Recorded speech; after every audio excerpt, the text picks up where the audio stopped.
talking TV, comics and movies, and video games. And if you don't know Star Trek from Star Wars, we'll try to explain. There are 12 doctors, 4 Hogwarts houses, 1 ring rules them all. To be the greatest Pokemon master, you must catch them all. You must catch them all. Try to catch them all. Gotta catch them all.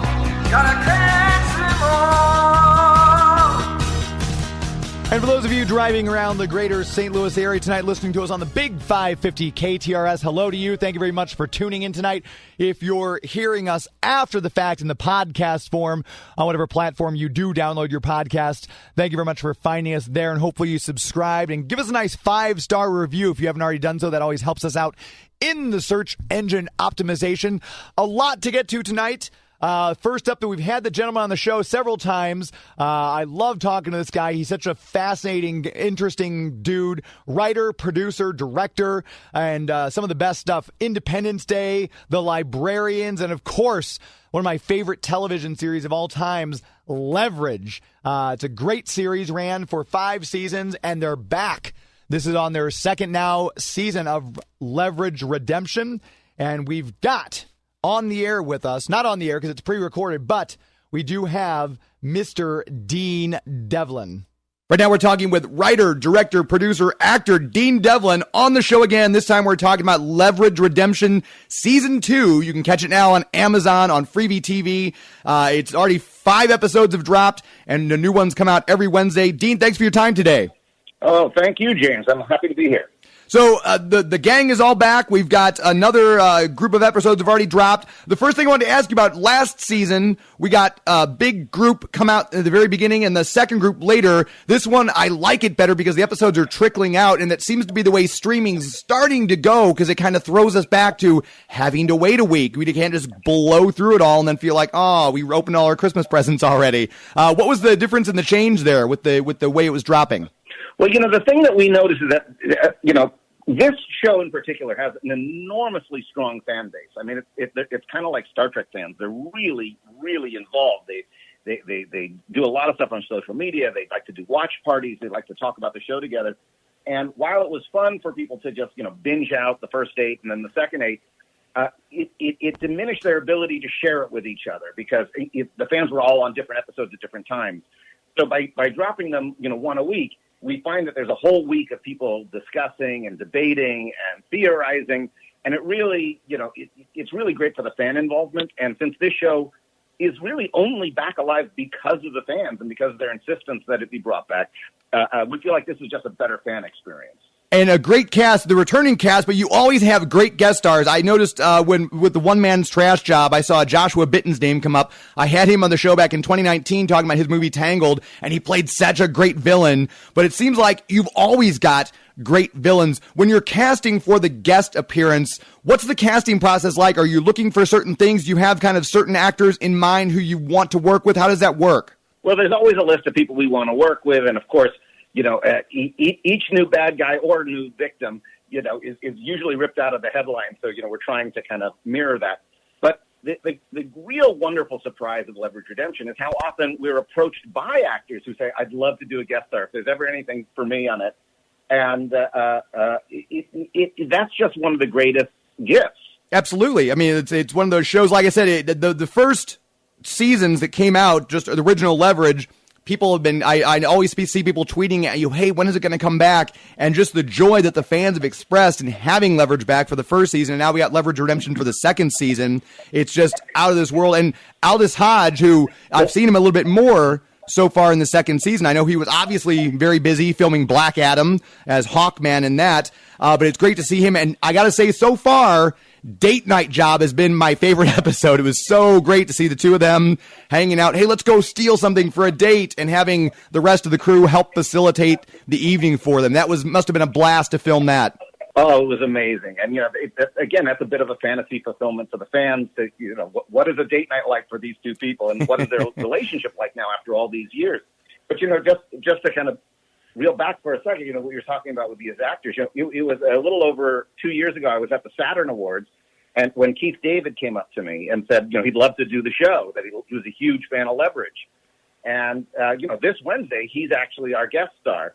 And it's a very special episode because if you were to include the original Leverage episodes, this episode is actually our 100th episode. Oh, wow. And I got the pleasure of co-writing it and directing it. And this time we delved back into a part of Christian Kane's character's backstory that we've been teasing literally for 100 episodes. So it's, you know, these kind of worlds collided where we were able to bring someone onto the show who literally requested to be on it and get to tell a fan backstory that people have been waiting to see. And obviously you mentioned Christian Kane, just such a great actor. Obviously, I almost feel like he's the Riker to your Picard, because if you've got a project and you can find a way to get him in there, you do. Almost Paradise was brilliant. And obviously, I don't think Leverage would be the same without Elliot Spencer as the hitter for the group. Talk a little bit about your relationship with Christian Kane. Well, you know, I've now done 4 television series with the guy, so clearly I'm fond of him. But, he's an amazing talent. He's an incredibly gifted comedian. He can sing. He's an action star and a terrific guy. You know, I mean, and right now he's in the Philippines shooting season 2 of Almost Paradise. And we mentioned, last time we had you on, we mentioned newcomer Elise Shannon is Hardison's sister, fills in seamlessly, and she steals a lot of scenes. For someone who is kind of just new to the group, it's like she's been with the group for the whole 100 episodes. That's got to be such a blessing to have someone like that, such a talented actor, come in and just seamlessly fill the role. Well, you have to understand how difficult this was. You know, to have a younger actor who hasn't really done a series before to come into a show that had already had 77 episodes made, that this group knew how to work with each other. They were older. They had a relationship. And yet she's like a jazz musician. She sat down and she immediately fell into the right rhythm, the right groove. And it's like she'd been there from the very first show. She's a remarkable talent. And you're going to see over the course of the season, she really has some terrific growth as a character.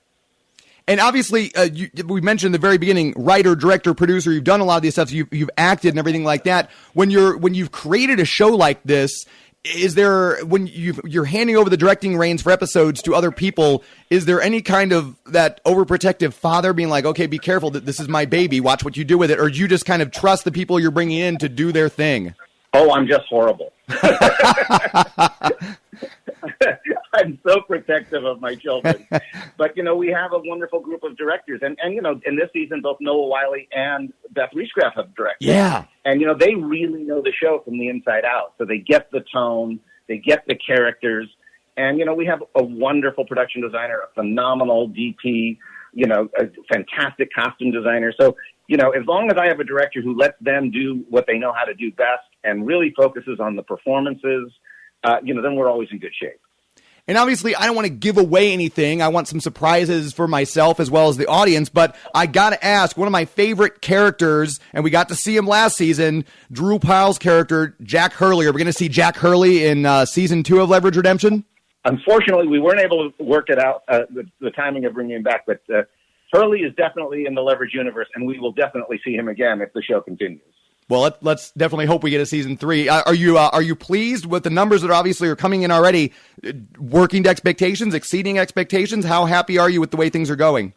Well, you know, that's the weird thing about the streaming world is nobody really knows what the numbers are. So I have to base everything off of what I'm seeing online and the fan reaction, and the fan reaction is better than ever.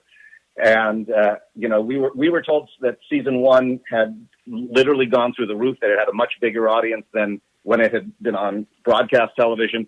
And it seems that the fans are really pleased with the second season. And, you know, I just can't wait to see how they react to the next bunch of episodes because, you know, we really up it a notch.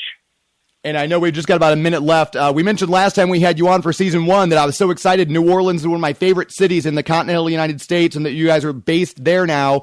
I was just kind of curious with you know, you've got to kind of level up. You got to kind of raise the bar a little each season. What was the biggest hurdle that you experienced with season 2 of Leverage Redemption so far?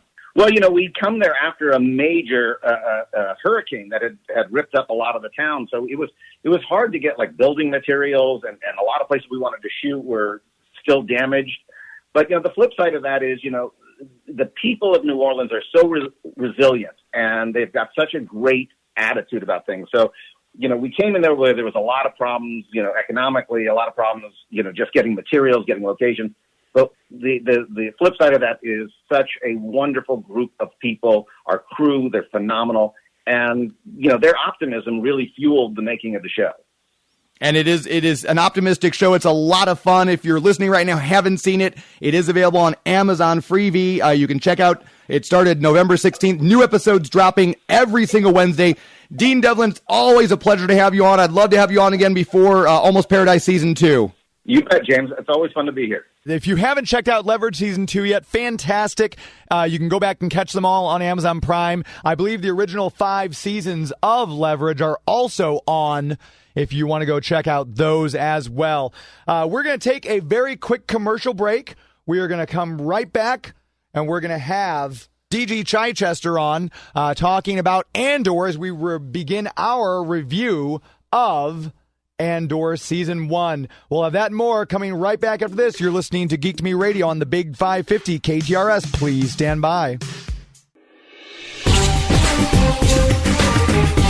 Hello, this is Jim Cummings, and this is Andor Naka. Don't move an inch. You're listening to Geek to Me Radio, and I will be checking on you. We are back. Geek to Me Radio heard here on KTRS, the Big 550, every Sunday in the St. Louis area. Obviously streaming online as well. Want to make sure we thank our premier sponsor, the people without whom this show would not be possible. That is, of course, the Greater St. Charles Convention and Visitors Bureau. If you've been a longtime listener of the show, you know them as their website that I always say, discoverstcharles.com. Since I launched the radio show in 2016, they have been with me, the first people out of the gate to say, yes, we're going to back this show. They've been with us this entire time.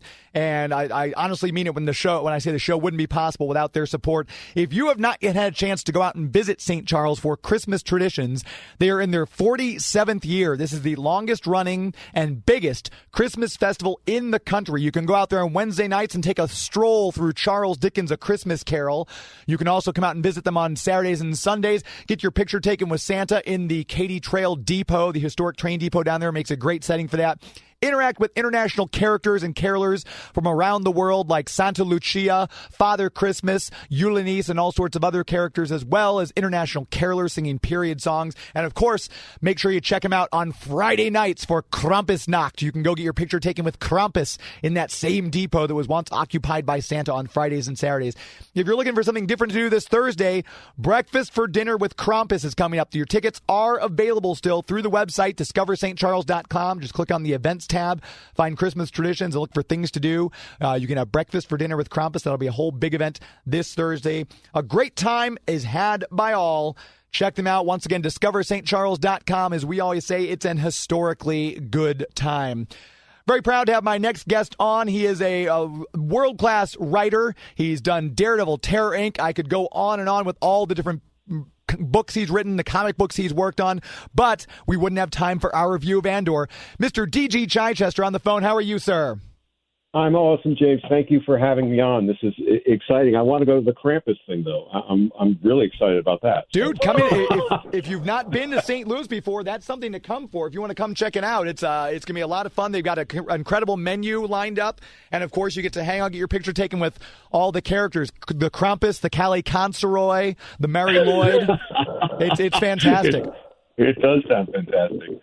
But we will put that on the side, and we'll follow your lead to talk about Andor. Yes, so I know as a writer, I know you have tweeted out about Andor early on, Macy. You were very impressed with the writing, and it's one thing for me as a fan to enjoy it for various reasons, but when you tweeted that, I'm like, I kind of want to talk to Dan about this now and get his input on it, because as a writer, you obviously are looking at it very differently than I am. So I know let's start with this. A lot of people have said that Andor started out very slow, but I feel like it had momentum. It never faltered. It never was like, oh, now it's too slow. It kind of slowed. It started slow, but then built. As a writer, what would you say your thoughts on the series?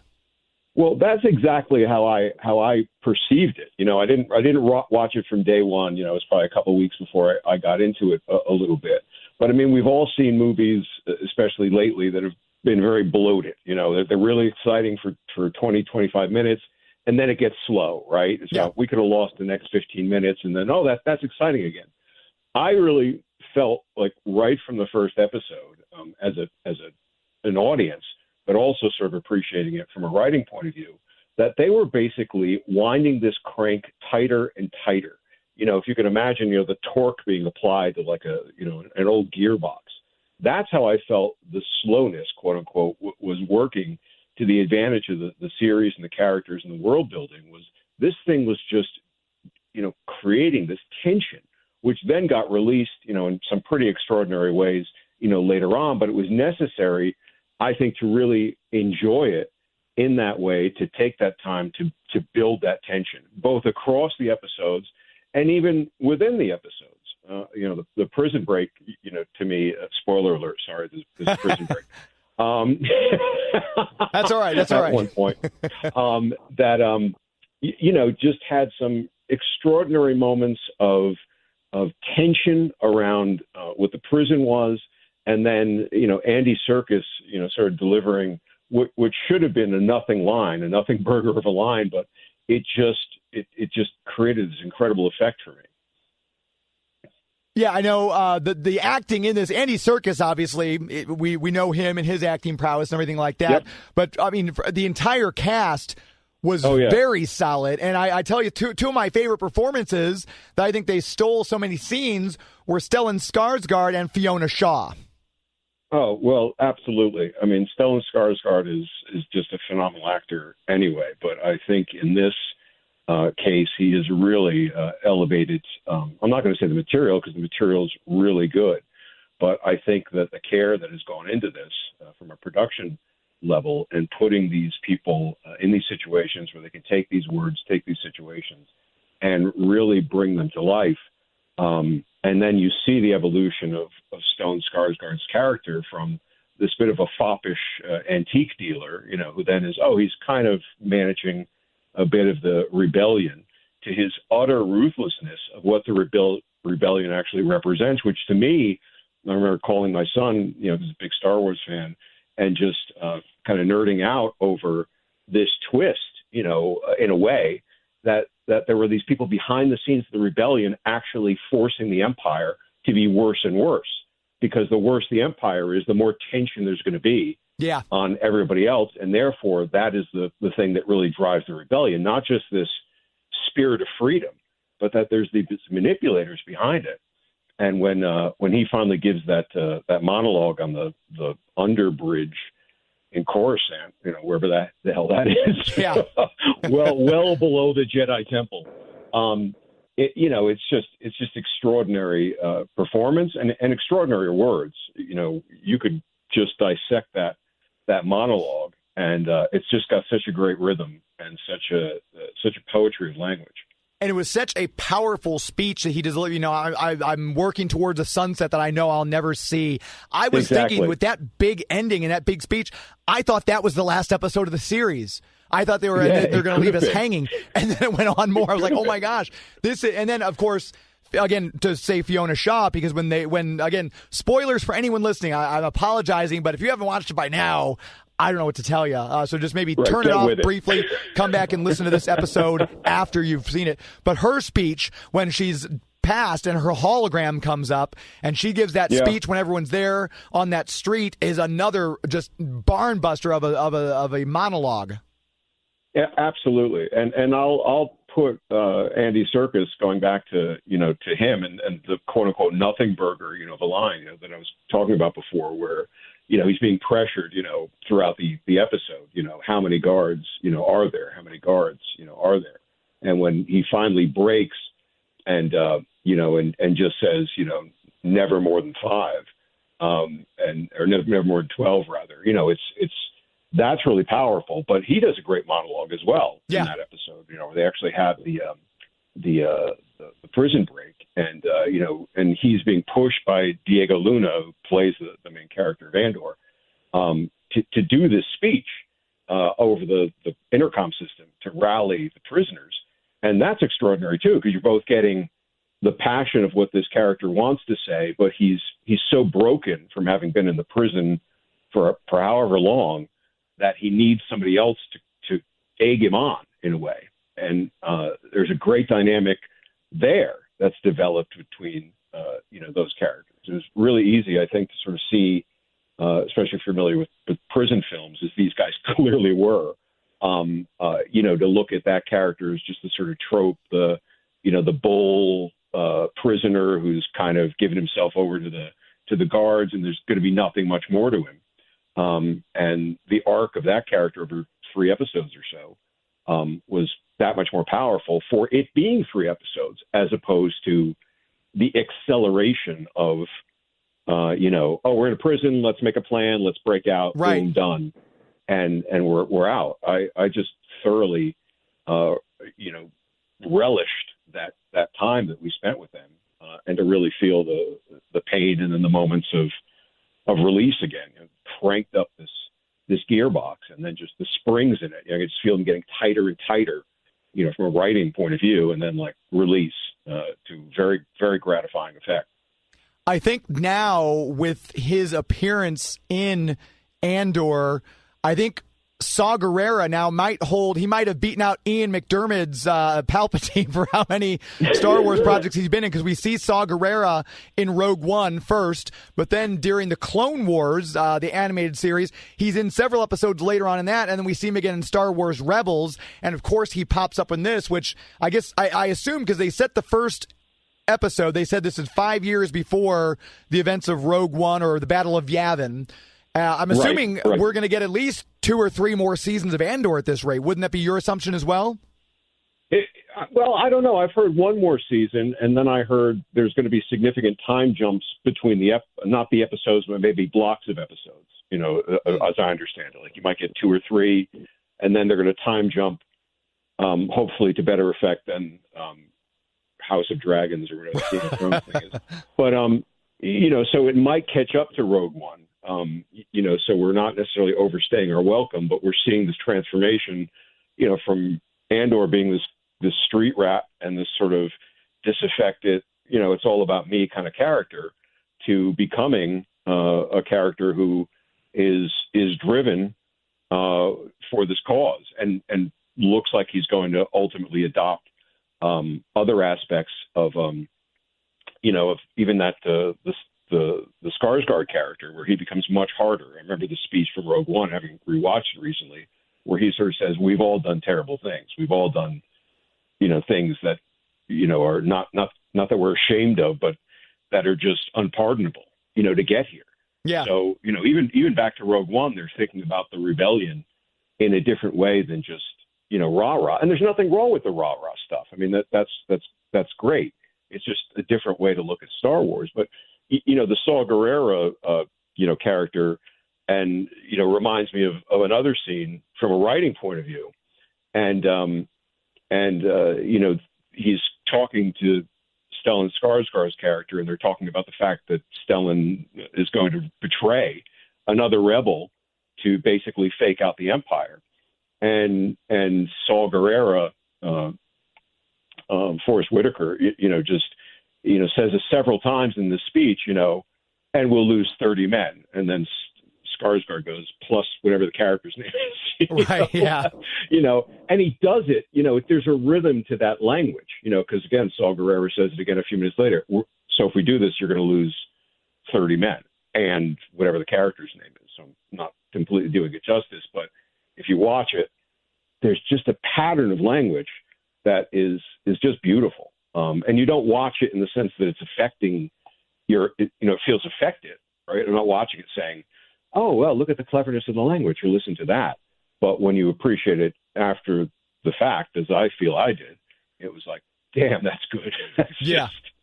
Yeah, like I said, there's several instances, there are several beats throughout the series where I was just like, my goodness, this is such a smart, well-written show, and I like the fact that we're really diving into the nitty-gritty of the rebellion, because again, Clone Wars and Rebels is animated, but they do a great job of showing us that heroic, as you said, rah-rah portion of, hey, we're going to take this fight to them, we're going to win this thing, but this is almost like the seedy underbelly of the rebellion that we're kind of seeing, which is great. And it just, certainly I don't think this was ever what Lucas intended, George Lucas intended, from the outset. He's famously said Star Wars is for kids, and I know some people were turned off by Andor and bailed on it early on, feeling it was, well, this is either too slow or it's too Tinker Tailor Soldier Spy, or it is that seedy underbelly. And they called out, well, this is supposed to be for kids, and this clearly isn't. Well, I'll counter it, part of that, with R2-D2 is the most ruthless bastard on the face of the planet. That is one killer droid. There's several times it's like, oh, okay. Yeah, talk about ruthless. But I just think it sort of shows that this is a rich universe, galaxy, and there are different ways to kind of come at it and appreciate it, which does not undermine the others. Enjoying Andor doesn't mean I can't enjoy the gunslinging of The Mandalorian or the original Star Wars, or investing in the the mustache twirling of The Empire Strikes Back. Doesn't mean I can't have my jaw drop in awe to again that speech of Skarsgård. It just sort of opened up a whole different way of approaching it, which has sort of been long promised. There's a video game that's going to show the darker underbelly of Star Wars, but really doesn't. And I don't think it's necessary. Like, everything doesn't have to have a dark side or an adult side, but it's just kind of extraordinary that these guys found this, and yet it still feels true to the world. It's not suddenly we've introduced so much awful that it's like, oh God, that's like Hellraiser came to Tatooine. And I don't want that, right? That would really be totally discordant. But this does feel like, well, what goes on in the trenches, while the rest of the stuff is happening. And I know we put out on Twitter that we're having this conversation tonight, and the KTRS text lines, 84126. If you have an opinion on Andor and want to text it into us, we'll read it live on the air. We did get someone from the 618 area code, so they're over there in Illinois.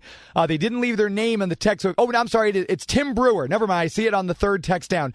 So Tim Brewer from Illinois said, each episode in season 1 of Andor grew progressively better and more engrossing each week. The pace was just right, and the mix of location filming with studio/volume work was seamless. Both Diego Luna and Stellan Skarsgård, who I've each liked in other films and shows, were simply outstanding here.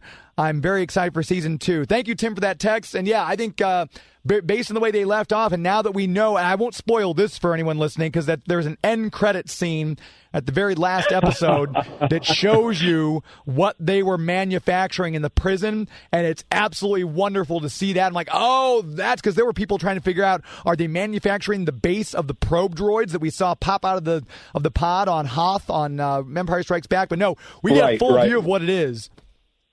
Right. Yeah. It's a little bit bigger than that. Yeah, just a bit. But it's I'm glad Tim also called out the locations, because I think again, that's a writing choice clearly, and a storytelling choice, and I think that gets back to a wonderful feeling of the galaxy, the cultures of the galaxy, from this extraordinary prison setup. To the resort planet that Andor is on at one point, to the cultural and religious aspects almost of the planet he starts on. Yeah, and the funeral procession they have, which has all this incredible ritual to it. There's always a richness in the promise of a galaxy, far, far away and a long time ago. And, I would always get frustrated when, we're on Tatooine again, which was supposed to be the end of the universe, right? The planet nobody wants to go to. Why do we keep going back here? I'm starting to feel like Anakin. I'm beginning to hate sand also. Could we please move on to another planet? If you're just tuning in, I'm talking with writer D.G. Chichester. We're breaking down Andor Season 1. We welcome your text, like Tim just texted in, at 84126. We're going to take a quick commercial break. You're okay to stick with me for a while longer, correct? Sure am. Yep. Perfect. We're going to take a very brief commercial break. We're going to come right back, and we'll chat more Star Wars Andor. A little bit later, we'll be joined by Star Wars actor Rory Ross We'll get his thoughts on this series as well. You're listening to Geek to Me Radio on the Big 550 KTRS. Please stand by.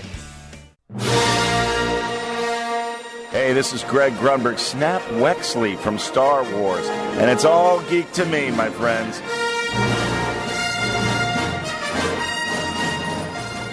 And we're back. Geek to Me Radio heard here on the Big 550 KTRS every Sunday night, 10 p.m. Eastern, 7 p.m. Pacific. For those of you listening online, of course, 9 p.m. Central here in the greater St. Louis area. Want to make sure we tell you about our official comic book sponsor, Bugs, Comics and Games. If maybe with the economy the way it is, I know a lot of brick and mortar stores have shut down. If you are affected by this, if your local comic book store closed down, no matter where you are, BugsComicsandGames.com is the website that can be your new local comic book store online. And if you're fortunate enough to live in the greater St. Louis, St. Charles area, they're right there on Bryan Road in O'Fallon, easily reachable from Highway 70 or from the Page extension. Bugs Comics and Games, they're always buying collections, so they've always got new back issues in. And to me, a comic book store needs back issues. That's one of the main reasons I go, other than, of course, to get your weekly comic book fix. Comics come out every Wednesday, and they always get all the good stuff in. You can subscribe to their Avengers Club, so you can start getting discounts. Again, the economy is rough, folks. If you want to save some money while not neglecting your comic book hobby, Bugs Comics and Games has you covered. You can join the Avengers Club and start saving money on your new issues, back issues, your games, your boards and bags, your supplies, all that kind of good stuff. Check them out. Of course, BugsComicsandGames.com. Give their Facebook page a like, Bugs Comics and Games on Facebook as well. And make sure they're your new local comic book store. Very proud to have them as the official comic book sponsor here on Geek to Me Radio. Going to go back to the phones. We've got Dan Chichester, writer extraordinaire. You know his work from Daredevil, Terror Inc., a bunch of other stuff he's worked on, of course, for Marvel Comics. And he's helping me break down Andor because I needed someone smart with me to make me sound smart. And Dan's my guy. So we were talking about this. One of the characters, I think, too, that was very understated, but a very big, pardon the expression, force behind the series was Genevieve O'Reilly as Mon Mothma. We famously see her in Return of the Jedi in the original trilogy. She's the one who says many Bothans had to die to get us these plans for the new Death Star. She pops up again in Star Wars Rebels. Yep. But she's, the stuff she's going through, again, it's all the political stuff because we're seeing the Emperor, I remember distinctly in A New Hope, Tarkin walks in and says, the Emperor has dissolved the Senate. So we know that happens right during the same year as the Battle of Yavin. And we're seeing the dying gasps of what's left of the Senate. Nobody's showing up. People are checking out early, but she's still there trying. And, my goodness, talk about reflecting our current political climate.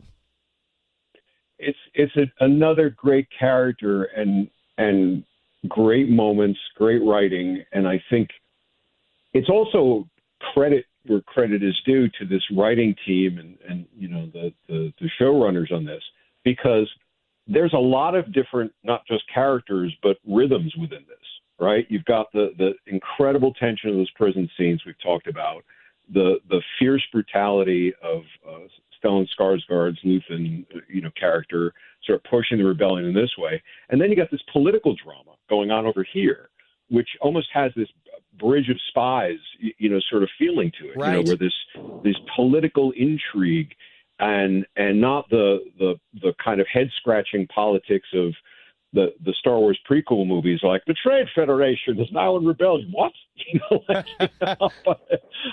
But real tension of people trying to maintain some sense of character within whatever remains of the Senate while the Empire is doing its thing.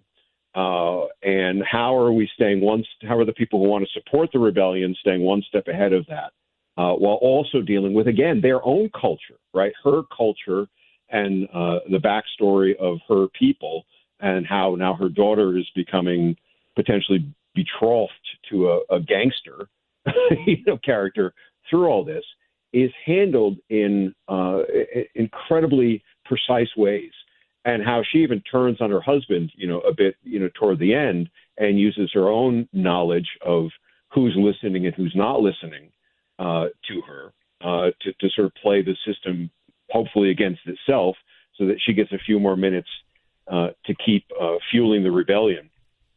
there's just so much juggling going on here. You could pick any one of those themes plus more and say this is the whole show, right? This is the whole way it's done. Yeah. But they're actually kind of seamlessly, I think, going from these tonal shifts, from scene to scene in just really, really great ways. And I want to give a shout out, too, because you mentioned the writing team. The series created by Tony Gilroy, and I think he's the showrunner as well. He wrote 5 of the episodes. Dan Gilroy wrote some as well. Bo Williaman and Stephen Schiff. Series directed by Toby Haynes, Benjamin Karen, and Susanna White. So kudos to all them, because like I said, I don't think I've enjoyed Disney Star Wars this much since The Mandalorian, and of course before that probably Rogue One, because ever since Disney took over, they've given us some stinkers when it comes to their Star Wars stuff. But I think, or fan service, right? I mean, I think we all kind of enjoyed Obi-Wan, but except for at least me, okay, well, not at all. But I sort of enjoyed it in a kind of a fan service way, except for the 1 minute where Vader grabs the ship. It's like, okay, so, again, the Jedi run away to planets, and why do we cheer them on? Right. Like, I want to know. And Boba Fett was a lost opportunity, which could have been a kind of a gangster Godfather film, became, I'm not sure what, a chance for another episode of The Mandalorian in between seasons, I guess. But this is totally different. This is its own thing. And Gilroy is, himself, I believe Tony Gilroy, goes back to Rogue One. I mean, there's legacy there. So clearly seeing the potential and the rhythms of that could be played out in this way, that's playing the long game, right? Because Rogue One is what, 2017, 2018? I believe, something 2018. Not earlier. Yeah, so, I mean, that's really seeing potential and then being able to go back into this and tap into this. And as a prequel, it's always tricky, right? Because we know the events of Rogue One. And Rogue One itself was a prequel, right? Exactly, John Knoll going into Kathleen Kennedy and saying, hey, how it says in the opening scroll, like, rebel spies striking from a hidden base, stole the plans? Who were those guys? But, you know where it's going to land, and yet it works so well. You know where this is going to land, and yet the things they're introducing are just so rich and so diverse. Even things like the torture. Not that I'm a fan of torture, but it's the when they're putting the screws to I can't remember the character's name, but the woman who's Biggs, Andor's friend, right? And it's not just the big torture ball with all the little needles and things coming out of it. It's like, oh, we found a planet that as we were destroying it, we realized, the people who live there, the culture that lived there, gave out such a terrifying, awful death scream that we could record it and use it. Yeah, I mean, my goodness. For other people. Who comes up with that? I mean, clearly talented writers. But it's brilliant because it's the framework of imagination that comes out of it, both in terms of coming up with something like that, but then the fact they play none of it. And all you do is see her terror that is going to happen, and then we don't hear it, but we see the effects on her afterwards, long afterwards. And that's a great, old school trick of cinema and theater to not show, but just have the audience imagine. And sometimes that was done for budgetary reasons, like, we couldn't show it, but we could just show the effect afterwards. But here, obviously, they had the budget. They could have come up with some weird, tonal, scary, dubstep sort of thing to play. Torture by dubstep. I can't imagine a worse fate. Exactly. But this cleverness and culturalness to expand that, again, feeling of the universe, which to me is very exciting as a Star Wars fan, to sort of see more and feel more of the universe and not just retreads of things that were there before. Yeah, and to your point, that's one of the things, one of my favorite horror movies of the 2010s was The Conjuring, and there's a scene where the one little girl wakes up screaming, And they go in to check on her, and she's pointing to the corner of the room going, "It's right there. Can't you see it? It's telling me it's going to kill my family." And they look, and no one else can see it, and they never show it, which is almost more terrifying because you don't know what it is. Right. Yeah. It's so true. It's the same effect, and if you've created the right atmosphere, you can pull that off. And clearly, within the world of Andor, they very much did and continue to do so. Yeah, I mean, absolutely a great series. I'm going to take another quick commercial break. I'm going to get Rory Ross on. Are you okay to stick with me for a while longer? Well, if you're going to talk to Rory, I don't want to cut into his time. I'm happy to stick around, but I'm assuming you want to drill into his experience and thinking. So happy to stick around. It's up to you. Yeah, if you don't mind sticking around, I'll have you both on. That way I don't have to do any heavy lifting. I'll just let you guys take over the show. So that we'll keep that going. And we're going to take that last commercial break, and we're going to come back, and we're going to talk. We're going to have Rory Ross joining us after this commercial break. You're listening to Geek to Me Radio on the Big 550. Please stand by. This is Kevin Conroy, the voice of Batman. You're listening to Geek to Me Radio.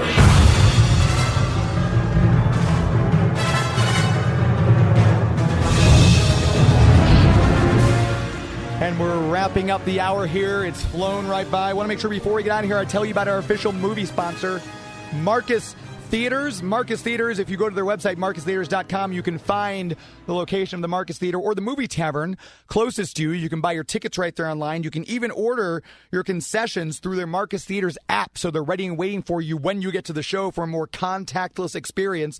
We saw Violent Night last week. I brought a big group of my Christmas friends to go see Violent Night. It was a great outing. If you have not yet had a chance to see this one or a lot of other movies, if you haven't yet had a chance to see Wakanda Forever, that's still out, and I highly recommend that film as well. More movies coming out. Tom Hanks has a brilliant new one coming out in January. If you're looking to see these movies, see them in the best possible surroundings, marcustheaters.com. If you are looking for some fun way to celebrate the holidays, a lot of people have relatives coming in town. Rent a private theater at Marcus Theaters, and you and your family, up to 20 people, can enjoy a movie. You pick out the movie, you go see it. They've also got their holiday series going on right now where you can see Christmas Vacation and Elf all on the big screen, which makes me very happy. It's one of those times. Christmas is always a great time to see a movie, but there's never a bad time to see a movie. And if you're going to do it in the best possible surroundings with the best refreshments and snacks and the best surround sound, all that good stuff.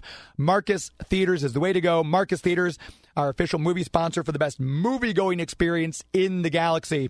We'll make sure we tell you about where you are doing a pre-recorded show on Christmas Day. It's a Sunday. I won't be here because my wife would have a fit if I worked Christmas Day. So I've got a brand new show for you. I'm not going to leave you with a best of. We have New York Times best-selling author Jeffrey Deaver. He wrote the James Bond novel Carte Blanche. He has a brand new book out now called Hunting Time. In his Coulter Shaw series, we'll have him.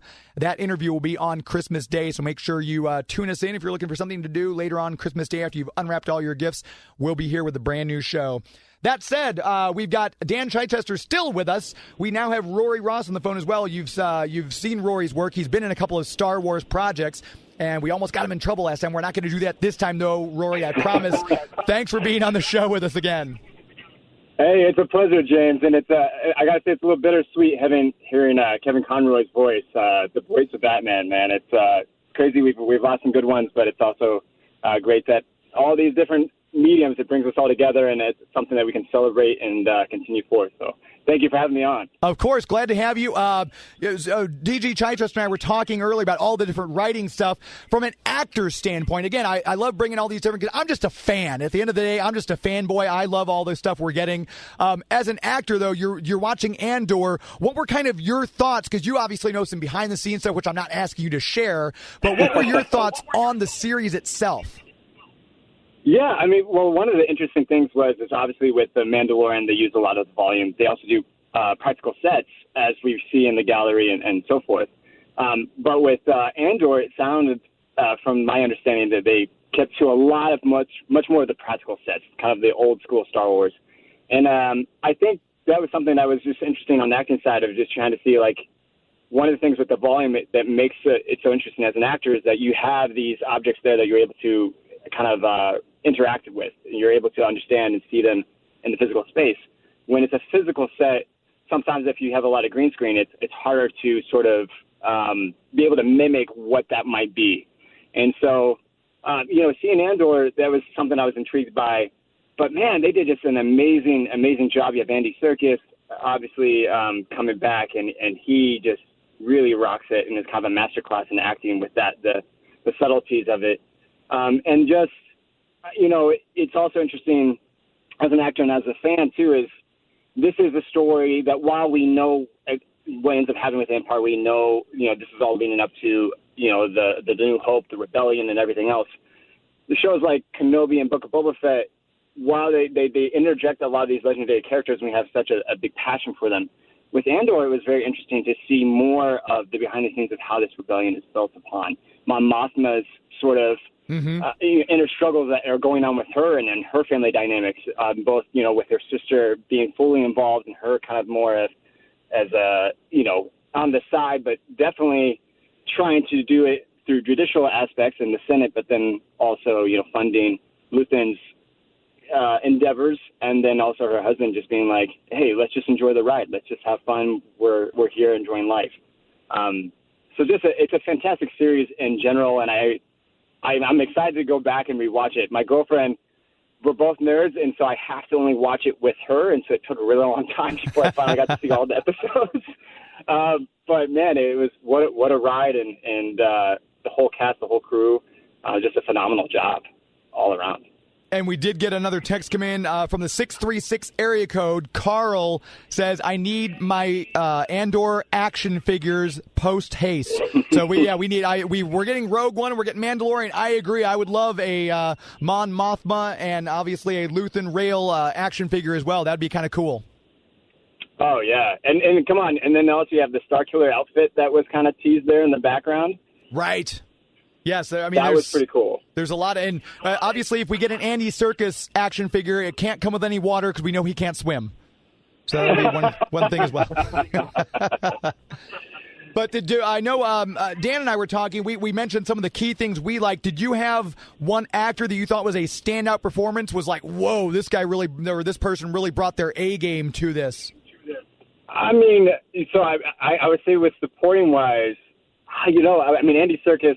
I loved his whole kind of vibe that he had going on. And then also just, I'm sure you guys already talked about this, but what they're doing in that workshop and sort of essentially building their own doom without them realizing. And that whole climax in the finale was like, oh my gosh, just really brought all the feels to it and realizing the full picture there.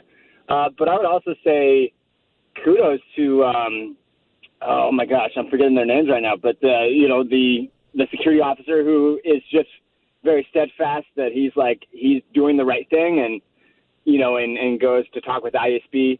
He did a fantastic job playing such a great, captivating villain, and you start feeling for him because you're like, this guy's just really trying to do his best in the galaxy and to ensure that protocol is being followed. And he's like, no, these guys died. Like, they need to have proper investigation in terms of what happened, even if they were scoundrels of sorts. So, that's always kind of a difficult job sometimes of making, as an actor, of portraying a villain that is something that has more dimension than just like that's the bad person or the bad guy. Like Joaquin Phoenix doing Joker, phenomenal job. And so, kudos to them. And I'm really excited for where this next season is going to go. And Dan, as a writer, I'm sure you can, you kind of alluded to this a little bit earlier, but I was one of those when they announced Andor as a series, I said to myself, this guy dies in Rogue One. Why do I care? Why do we need a series? But I'm eating my words because they did such a great job of the character building, and that's where the writing really comes into play. Totally. And Rory, nice to meet you, just by voice. But I think that's totally my reaction as well. It's like, honestly, I had a little bit of a hard time initially remembering that the character's name was Andor. I enjoyed the performance, but it had been a while. And it's like, oh, yeah, okay. But, it's like, do we really need this? So we're going to unpack this? Like, what's it going to be? But now it just feels like, it's absolutely necessary for us to spend time with these guys. And I can't wait for more. And it's great to hear it from an acting, perspective that it's dovetailing with so many things. And, one of the performances, which is kind of silly, but I think it was really emotional for me, was the droid as well. Oh, my goodness, the yes. little BT emo I just really, I mean, I felt for that little guy, and it was like, you know. If droids were animals, that was definitely a basset hound, I got to say. Yeah. But yes, I mean, and again, I was thinking this as I was prepping for the show tonight. I was like, all the best Star Wars projects, movies, series, have a droid that you immediately love. We got K2SO in Rogue One. Yep. We've got BD here in Andor. R2D2, obviously from the original series. But that's a hallmark for me. Is if you fall in love with the droid, it's a great project or movie. So yeah, there's that. Absolutely. Now, and if you get to work on Andor coming up in some of these upcoming seasons, Rory, is there any chance you could steal me one of the droid prototypes? I'm just asking. Oh, man. You know, it would be really cool. I feel like a lot of that's filmed over in England, so I don't know if I would ever, unfortunately, get my hand on that. But, you know, going back with the droids, too, like KTSO and seeing, you know, the security droid that pinned him down in the beach town, I was like, oh, man, so you already, it's so great how with the storytelling, they're not just creating something new, but also giving you like, hey, this is more context of what ends up happening, both as the rebellion and then also with Andor's story. And then even with him, I'm so curious to see more of his backstory of, you know, his village, and eventually, hopefully, he finds his sister, I'm sure, in season 2 or something of that. But just getting to understand, like, when we originally see him here, he is all in it for himself. And so when we see him as Andor in Rogue One, where he's fighting for the rebellion and he's the one now recruiting people, he's the Luthen of that era, it's so interesting to kind of see where he came from and where he's going. And there's that fact, too, that obviously just because we didn't see Luthen and everything in Rogue One or Star Wars doesn't mean he's not still out there. So I'm fascinated to find out what happens to that character because I think there's so much story there to mine as well. Unfortunately, gentlemen, this hour zooms by. We are coming up. I've got just about a minute and a half left. I want to make sure we get plugs in for the two of you. Rory, we'll start with you. Tell people where they can find you, what projects you can possibly mention that you're going to be in, and stuff like that online. Sure. Well, so unfortunately, that's many projects I can mention. I am working on a Star Wars fan film. We are utilizing the volume technology that you see in The Mandalorian, so be on the lookout for more info on that. But you can follow me on all the socials at the Rory Ross, and I love nerding out, and so feel free to stop on by and say hi. Perfect. And Dan, if people want to keep up with you, what projects are you working on now, and where can people find you online? Best way to find me online is my newsletter, which is storymaze.substack.com. So check that out, and you'll have updates on what I'm doing right now and what's coming up. And if you haven't subscribed yet to Into the Story Maze from D.G. Chichester, it's great to get those emails because it really gives you, especially if you're an aspiring writer, gives you a lot of stuff to think about and look into. So I always enjoy getting those emails from you, Dan.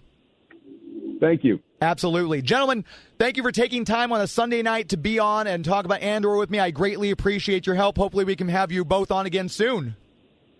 Very excited. Thank you so much, James. Be well. Thanks, you too. Take care, gentlemen. There they go. Bye-bye. D.G. Chichester and Rory Ross. Make sure you keep up with them.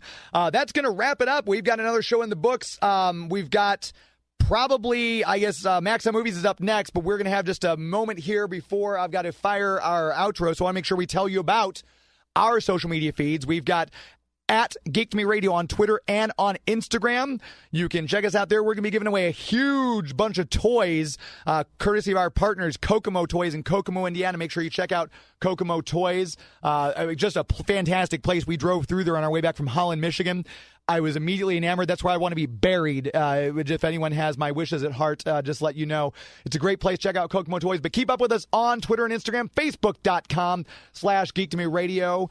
You can find us there as well. And if Joey V's with us, we normally stream video or we just do old school radio like we did today. Thank you again to Dean Devlin for being on. Thank you to Rory Ross. And thank you to D.G. Chichester for joining me to break down Andor. Until next week, my friends. It's not in the way you watch a zombie. It's not in the way you watch The Flash. It's not in the way you love Scotty Young art. It's not in the way you play Mario Kart. It's not in the way you look when you make Game of Thrones references.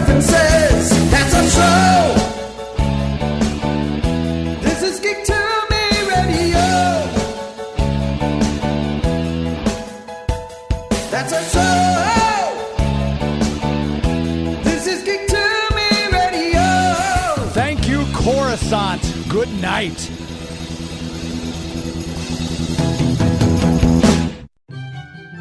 Hey kids, are your parents about to buy you a shiny new toy from Amazon? Hi, I'm Chucky. Wanna play?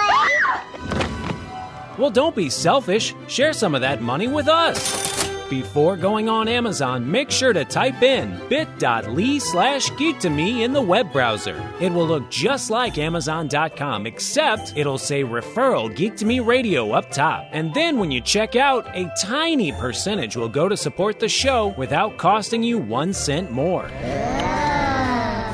So before your parents get you that gizmo, gadget, or widget, make sure they type in bit.ly/geek2me in the web browser. bit.ly/geek2me. bit.ly/geek2me.